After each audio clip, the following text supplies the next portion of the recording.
¿Qué tal? En este video voy a explicar uno de los métodos iterativos que existen para aproximar la solución de un sistema de ecuaciones lineales. Ahora vamos con la unidad en los que estudiaremos nada más dos métodos para aproximar la solución de un sistema. Déjeme poner la presentación. Entonces vamos la presentación. Aquí está la presentación. El primer método que estudiaremos es el método de Jacobi. Bueno, a manera de introducción, vamos a decir que existen sistemas de ecuaciones lineales que pueden ser útiles para encontrar soluciones a algunos problemas. Por ejemplo, puede ser algún balanceo en una reacción química, puede ser para algún problema de mezcla, resolver un circuito, etcétera, etcétera. Bueno, para encontrar el conjunto solución de un sistema de ecuaciones lineales se utilizan métodos directos, métodos que ustedes ya han estudiado en los cursos de álgebra lineal o precálculo, como por ejemplo el método de Gauss-Jordan, que consiste en aplicar operaciones elementales por renglón al sistema en forma de matriz aumentada, llevarlo a un formato específico para de ahí entonces decidir si el sistema es consistente o no, y si es consistente dar el conjunto solución, o el método de la regla de Kramer o el método de la inversa, etcétera. Y bueno, pues también existen métodos iterativos. Nosotros estudiaremos en este curso el método de Jacobi y el método de Gauss-Seidel. Los métodos iterativos casi nunca son utilizados para resolver sistemas de ecuaciones lineales de dimensiones pequeñas. Si tenemos que resolver un sistema de ecuaciones lineales de 2×2, 3×3, de dimensiones pequeñas, es preferible utilizar un método directo, ya que el tiempo requerido para una suficiente precisión en el método iterativo excede el que necesitamos para aplicar las técnicas directas. Sin embargo, en sistemas de ecuaciones lineales de dimensiones relativamente grandes, los métodos iterativos pueden ser una herramienta de gran utilidad. Entonces, los métodos iterativos los recomendaremos cuando el sistema es de dimensión relativamente grande. Bien, ¿en qué consiste el método de Jacobi? Bueno, pues dado un sistema de n ecuaciones lineales con n incógnitas, esta es otra de las limitantes, necesitamos que sea un sistema con el mismo número de ecuaciones que de incógnitas. El sistema en forma matricial lo podemos representar como A por X igual a B. Lo que vamos a hacer es despejar x1 de la primera ecuación, x2 de la segunda y así sucesivamente. X subíndice y lo despejaremos de la iésima ecuación. Para ello, para asegurar que el método converge, es necesario que los elementos de la diagonal principal de la matriz de coeficientes sean distintos de cero. En caso de que alguno de los elementos de la diagonal principal sea igual a cero, entonces necesitamos primero reordenar las ecuaciones para poder hacer los despejes.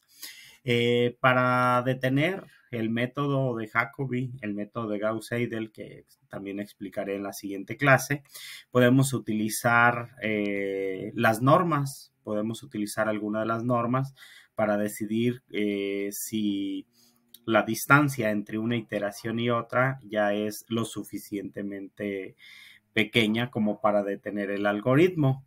Para ello podemos utilizar la norma L1, que sería sacar el valor absoluto de cada uno de los elementos del vector y luego sumar todos los resultados. O la norma euclidia, que es la más común, que sería sacar la raíz cuadrada de la suma de los cuadrados de cada uno de los elementos del vector. La norma infinita, que es tomar el mayor de los valores absolutos de todas las entradas del vector, y la norma LP, que sería sacar la raíz donde el índice es P de la suma de cada uno de los elementos elevados a la potencia P. Entonces, con cualquiera de estas normas podemos establecer un criterio para explicar más o menos cómo calcular las normas. Voy a poner el siguiente ejemplo. Vamos a suponer que tenemos un vector de 3 componentes, por ejemplo, por decir algo. Entonces vamos a suponer que tenemos un vector de 3 componentes, por ejemplo, 2, menos 1 y menos 3, por ejemplo. Entonces, si queremos calcular alguna de las normas, por ejemplo, vamos a suponer que queremos calcular la norma L1. Entonces, para calcular la norma L1 de este vector, aquí entonces quedará la norma L1, que la vamos a representar así. La norma L1 de este vector será equivalente a la suma de los valores absolutos de cada una de las componentes, es decir, el valor absoluto de 2, que es la primera componente, más el valor absoluto de menos 1, más el valor absoluto de menos 3. Entonces sacamos los valores absolutos de las componentes y luego hacemos la suma. En este caso, el valor absoluto de 2 es 2, valor absoluto de menos 1 es 1, valor absoluto de menos 3 es 3. Entonces nos quedará como norma L1 será equivalente a 6. Ahora, si queremos calcular otra de las normas, por ejemplo, vamos a suponer que queremos calcular la norma euclidia o L2. Entonces, para calcular la norma euclidia o L2 a este vector que está aquí de 3 componentes, entonces vamos a calcular la norma euclidia, que la podemos representar de esta manera, y será la raíz cuadrada de la primera componente, que es 2 elevada al cuadrado, más la segunda componente, que es menos 1 elevado al cuadrado, más la tercera componente, que es menos 3 elevado al cuadrado. Entonces elevamos al cuadrado, luego realizamos la suma y al final sacamos la raíz cuadrada. Entonces, como menos 2 elevado al cuadrado es 4, menos 1 elevado al cuadrado es 1, más el cuadrado de menos 3, que es 9, entonces nos quedará la raíz cuadrada de 14. Entonces, la norma euclidia asociada a este vector es la raíz cuadrada de 14. Ahora, si lo que queremos es calcular la norma infinita, porque con alguno de estos criterios podemos decidir si ya nos detenemos en las iteraciones en el método de Jacobi.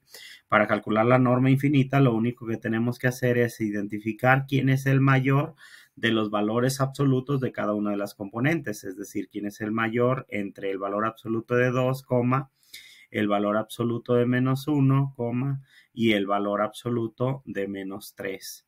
En este caso, pues identificamos que el mayor es el valor absoluto de menos 3, que es igual a 3. Entonces, esa es la norma infinita de este vector que está aquí. Bueno, eso es para calcular algunas de las normas para un vector en específico. Lo que nosotros vamos a tener en dos iteraciones diferentes son dos vectores, el vector aproximación en una iteración y el vector aproximación en la otra iteración. Entonces, cuando nosotros tenemos, por ejemplo, vamos a suponer que tenemos un vector aproximación en la primera iteración y nos da como resultado 3, menos 1 y 2. Un sistema de 3 por 3, es decir, esta sería la primera aproximación a x1, esta sería la primera aproximación a x2 y esta sería la primera aproximación a x3. Bueno, realizamos otra iteración y nos queda que en la segunda iteración la primera componente es igual a 2.7, la segunda componente es menos 0.9, por ejemplo, y la tercera componente es igual a 1.6. Entonces, si nosotros queremos medir la distancia entre un vector y otro, podemos utilizar cualquiera de estas normas que están aquí. Entonces, por ejemplo, vamos a suponer que queremos considerar la norma L1 para medir la distancia entre el vector en la segunda iteración y el vector en la primera iteración. Para realizar el cálculo, para sacar la norma L1, lo primero que tengo que hacer es restar las componentes. Entonces, será el valor absoluto, bueno, restamos las componentes, sacamos los valores absolutos y sumamos esos resultados. Entonces, aquí quedaría el valor absoluto de 2.7 menos 3. Entonces, el valor absoluto de 2.7 menos 3. Aquí el orden no importa porque como vamos a calcular valor absoluto no hay ningún problema. Y a esto le sumamos el valor absoluto de menos 0.9 menos 1. Por ley de signos, aquí te queda menos 0.9 más 1. Luego, si vamos a calcular a esto, le tenemos que sumar el valor absoluto de 1.6 menos 2. De tal manera que si simplificamos esto, entonces va a quedar el valor absoluto de 2.7 menos 3 es equivalente a 0.3 de esto que está aquí, entonces quedará 0.3. Luego más el valor absoluto de menos 0.9 más 1 es equivalente a 0.1. Entonces, esto será más 0.1. Luego, más el valor absoluto de 1.6 menos 2. Entonces, es equivalente a 0.4. Esto es 0.4. De tal manera que hacemos la suma y esto será equivalente a 0.8. Y entonces con la norma, aquí hicimos la norma L1, podemos sacar cuál es la distancia entre una iteración y otra, entre un vector y otro. Ahora, no necesariamente tenemos que utilizar la norma L1, podemos utilizar la norma euclidia. Para sacar la norma euclidia entre el vector en la segunda iteración y el vector en la primera iteración, lo que vamos a hacer es obtener la raíz cuadrada de, a ver, déjenme acomodarle aquí, porque ya me quedó el pizarrón muy abajo para poder escribir. Entonces aquí me quedará la raíz cuadrada de, en este caso sería 2.7 menos 3 elevado al cuadrado. Sacar la diferencia entre las componentes, elevarlas al cuadrado y luego a eso sumarle el menos 0.9 más 1 elevado al cuadrado.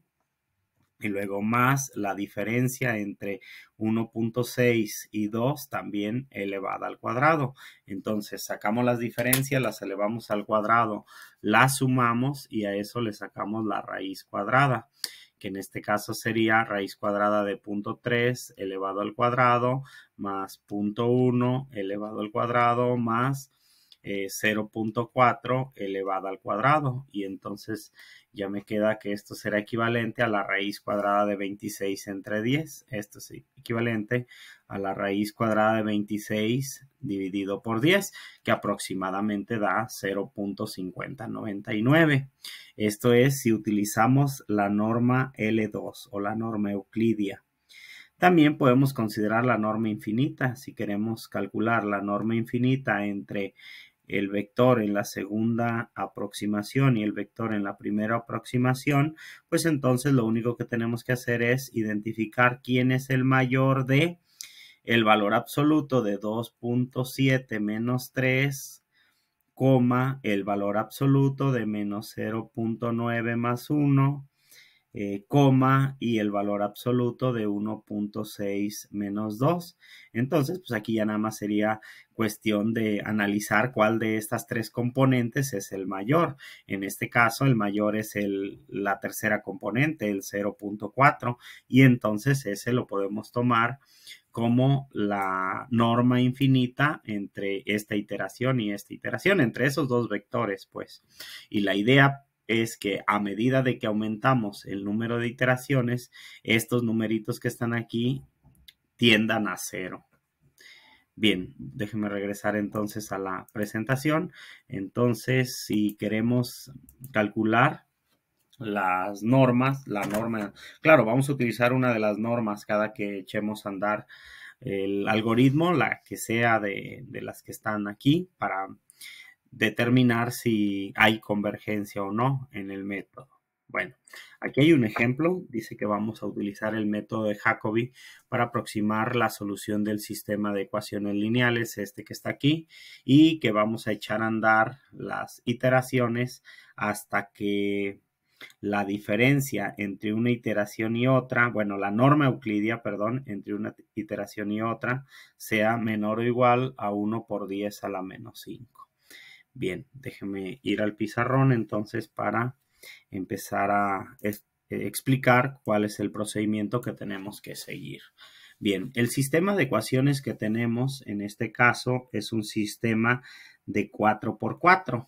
Para un sistema de 4x4, tal vez sería más eficiente utilizar Gauss-Jordan porque es un método directo y encontramos la solución exacta para el sistema de ecuaciones lineales.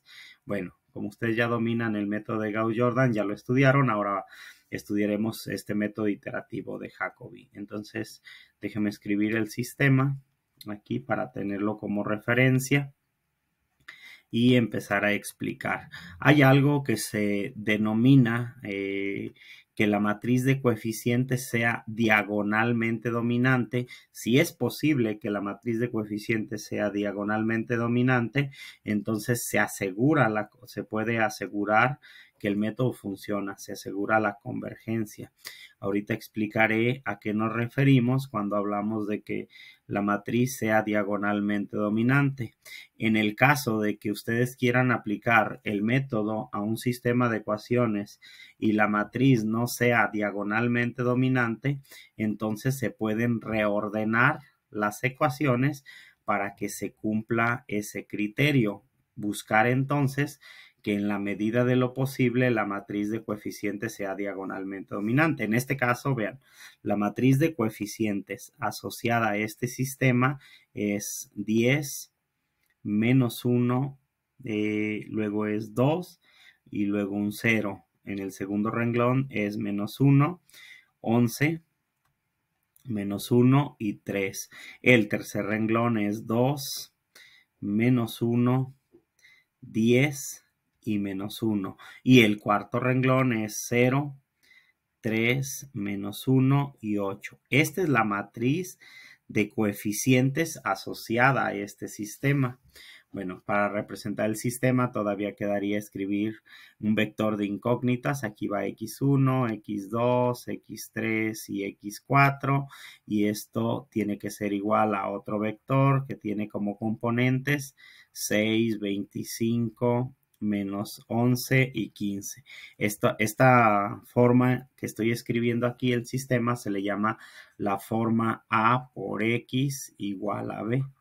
Es la representación matricial del sistema. Bueno, pues resulta que se denomina que una matriz de coeficientes es diagonalmente dominante cuando las componentes de la diagonal principal en valor absoluto son mayores que la suma del resto de las componentes. Por ejemplo, aquí 10 es mayor que el valor absoluto de menos 1 más el valor absoluto de 2. Este 11 que está en el segundo renglón es mayor que la suma de los valores absolutos de las demás componentes de esa fila y así sucesivamente. Entonces, cuando quede una matriz que no sea diagonalmente dominante, así como la presentan, entonces lo primero es ordenar, es decir, analizar los coeficientes de x1 para ver quién es el mayor y entonces esa ecuación la reacomodaríamos para que quedara en la primera fila y así sucesivamente. Si está desordenada, entonces lo primero que se recomienda es ordenarla. Bien, ya que el sistema de ecuaciones está ordenado, ya que la matriz de coeficientes es diagonalmente dominante, entonces lo que vamos a hacer es despejar x1 de la primera ecuación. Entonces lo que voy a hacer es despejar x1 de aquí. Si despejamos x1 de la primera ecuación, dice que x1 es igual a 6 por propiedades de igualdad, entonces quedaría más x2, simplemente este que está aquí le sumamos x2 en ambos lados o de manera informal restando pasa sumando y luego menos 2x3 y todo esto va dividido por 10, que 10 es el coeficiente de x1 y ya tenemos el arreglo en el que vamos a sustituir para encontrar las aproximaciones a x1 en el sistema de ecuaciones. Luego vamos a despejar x2 de la segunda ecuación. Si despejamos x2 de la segunda ecuación, x2 será equivalente a 25. Luego es más lo que vale x1. Luego es más lo que vale x3. Y menos 3 veces lo que vale x4. Todo esto va dividido por el coeficiente de x2, que es igual a 11. Y ya tenemos los arreglos para sustituir x1, para estar realizando las sustituciones y determinar las aproximaciones para x1 y x2. Ahora, de la tercera ecuación voy a despejar x3. Si despejamos x3 de la tercera ecuación, entonces me va a quedar que x3 es igual a menos 11. Luego es menos 2x1 al despejar el x3. Luego es más x2 y más x4. Utilizando entonces las propiedades de igualdad, puedo llegar a que x3 es toda esta expresión que está aquí, todavía dividida por 10. Y por último voy a despejar el x4.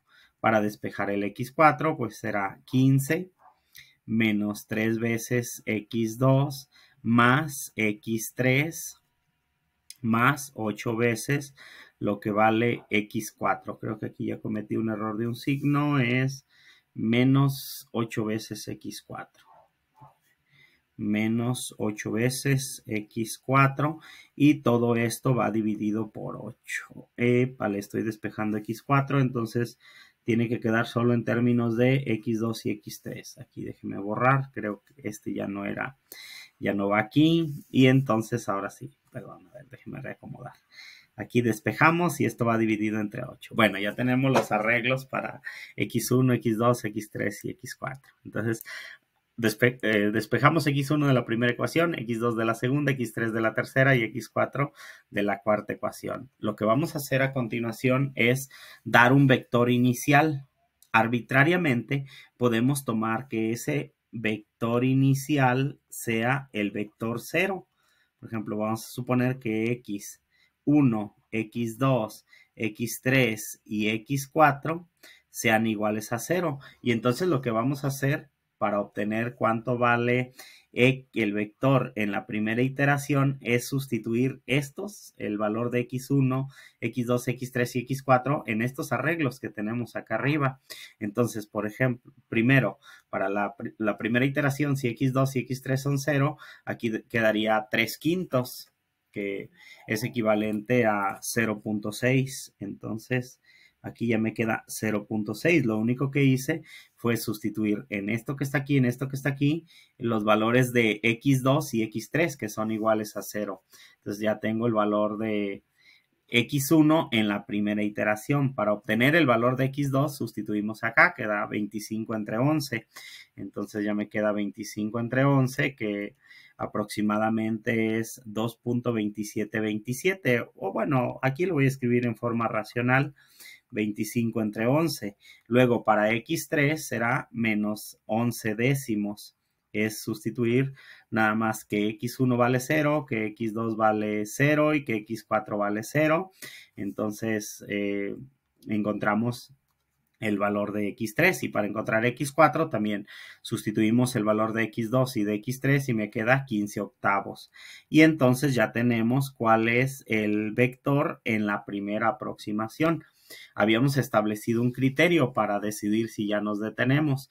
El criterio que establecimos era calcular la norma euclidia, en este caso será calcular la norma euclidia entre el vector inicial y el vector en la primera iteración, que es la norma euclidia o L2. Entonces, para sacar la norma euclidia, acuérdense que hacemos la raíz cuadrada de, entonces hacemos la raíz cuadrada de la diferencia entre las x1, que sería 0.6 elevado al cuadrado. Aquí queda 0.6 al cuadrado, 25 entre 11 al cuadrado, porque las componentes del vector x0 es el vector 0. Entonces simplemente será la suma del cuadrado de las componentes del vector en la primera iteración.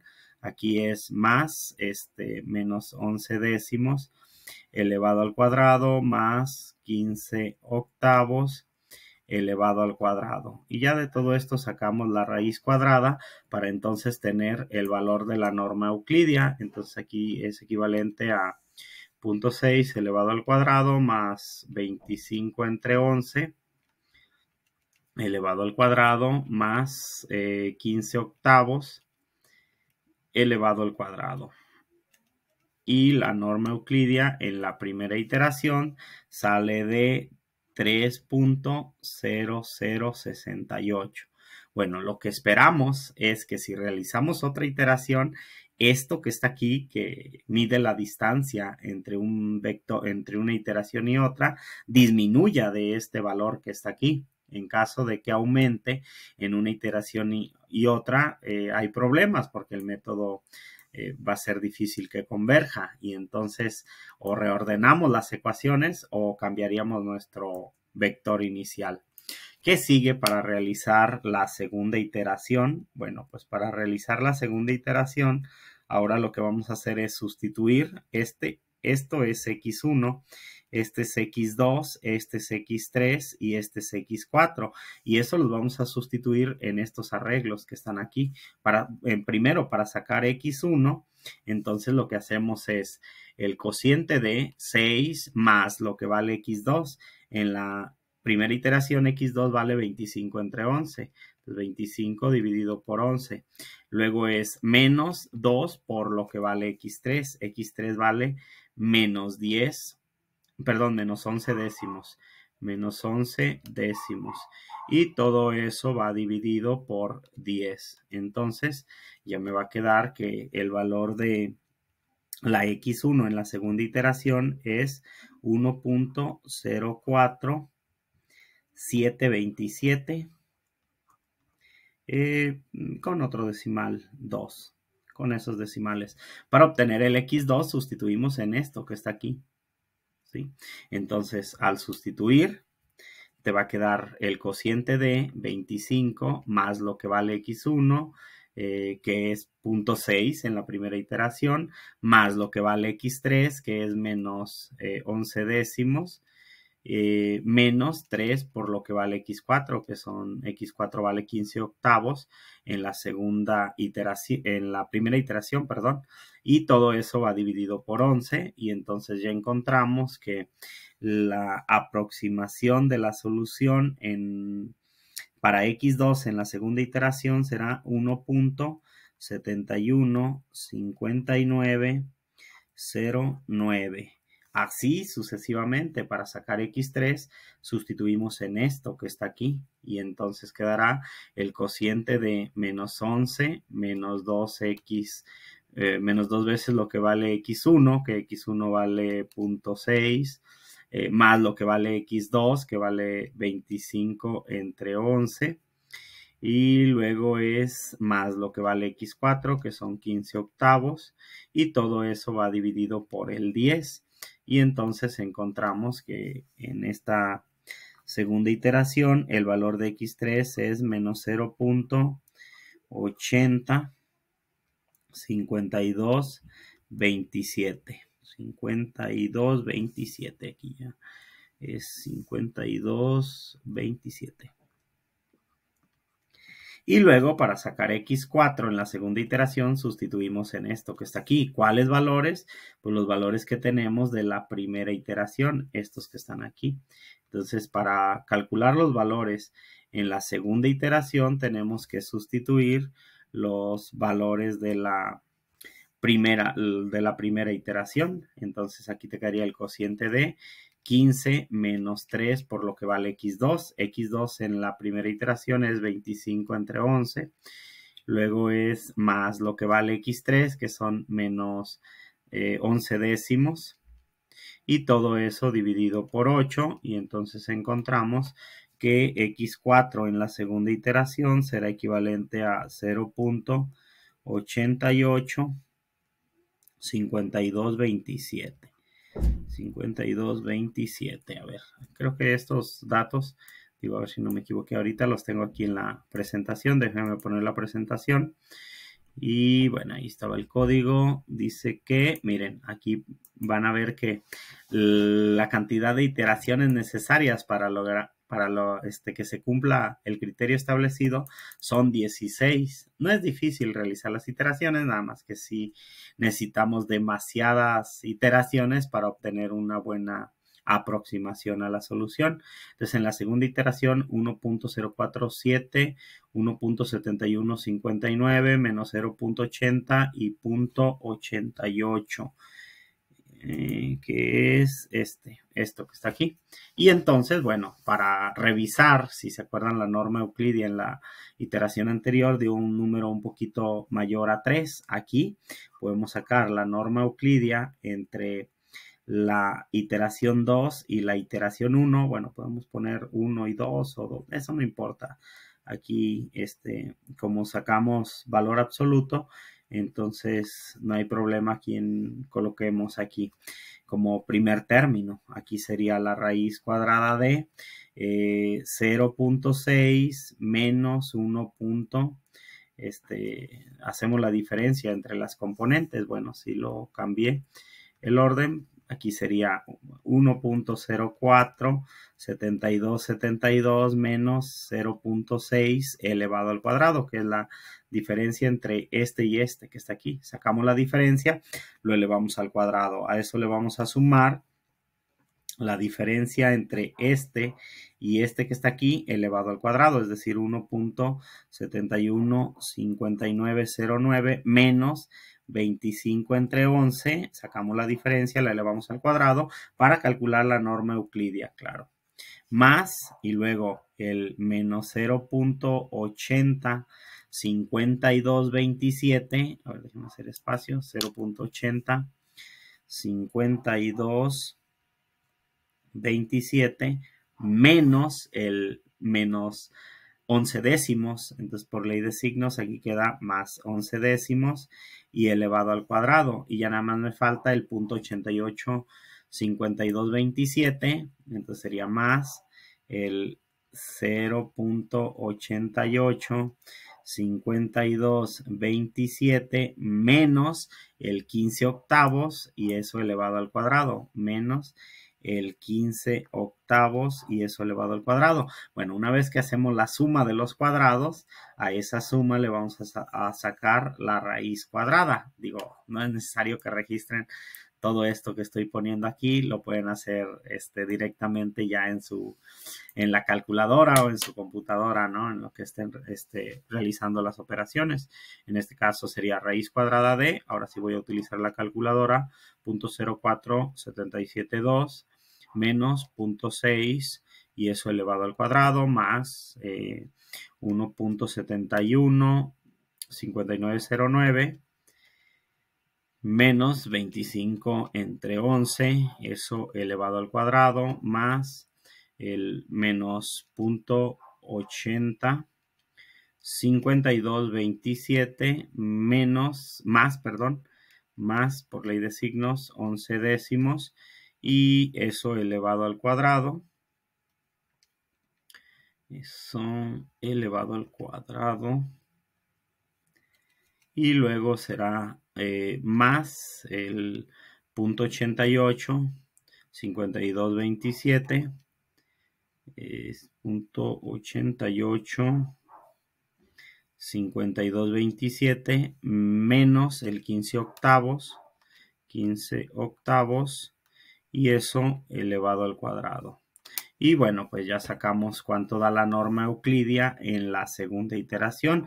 En la segunda iteración la norma da 1.2558.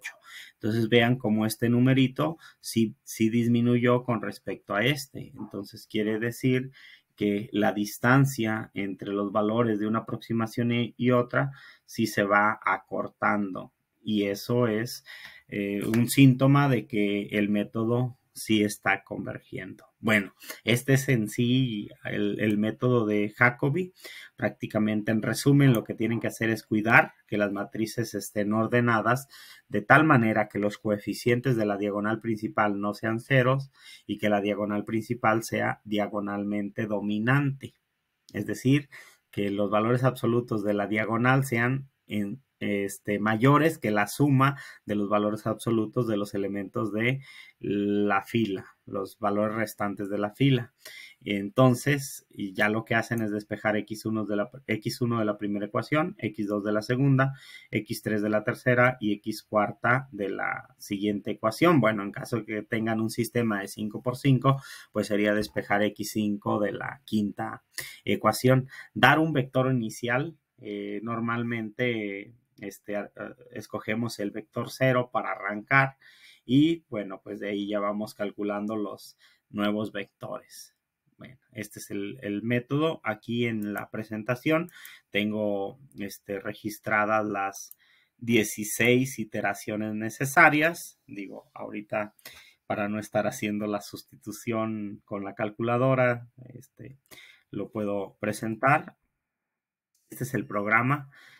Aquí lo primero que tenemos que hacer es limpiar, luego vamos a introducir el número de ecuaciones, vamos a informarle al programa cuál es el número de ecuaciones, luego vamos a introducir la matriz de coeficientes, ahorita pongo en un video aparte cómo introducir una matriz de coeficientes, pero prácticamente para la matriz de coeficientes va en corchetes. Las entradas las podemos separar con una coma o simplemente con un espacio.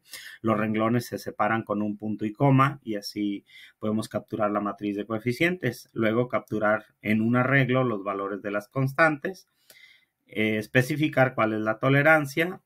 Aquí se crea el vector 0, que es el que vamos a utilizar como el vector inicial. Se define que K es igual a 0 y que la norma es igual a 1. Normalmente esperamos que la norma sea un número que tiende a 0. Eso es lo que buscamos.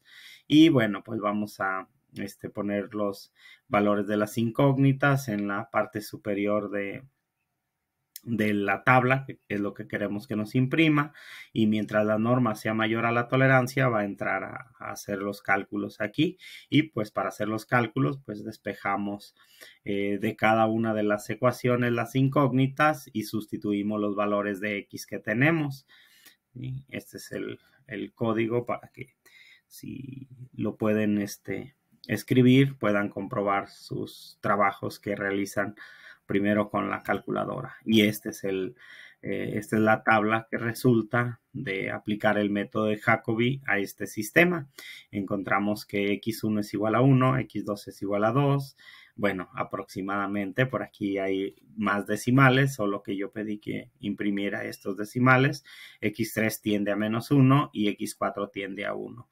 Y aquí la norma ya se cumple. Si recuerdan, habíamos pedido que la norma euclidia entre una iteración y otra fuera menor a 1 por 10 a la menos 5. Bueno, este es el método de Jacobi. Es un método relativamente sencillo de aplicar. Lo único que sí necesitamos muchas iteraciones para obtener una buena aproximación.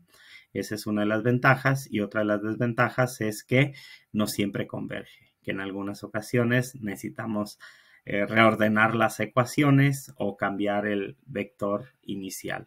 Bueno, aquí les dejo este video, espero sea de utilidad y enseguida en el video de la clase siguiente trabajaremos el método de Gauss-Seidel. Saludos.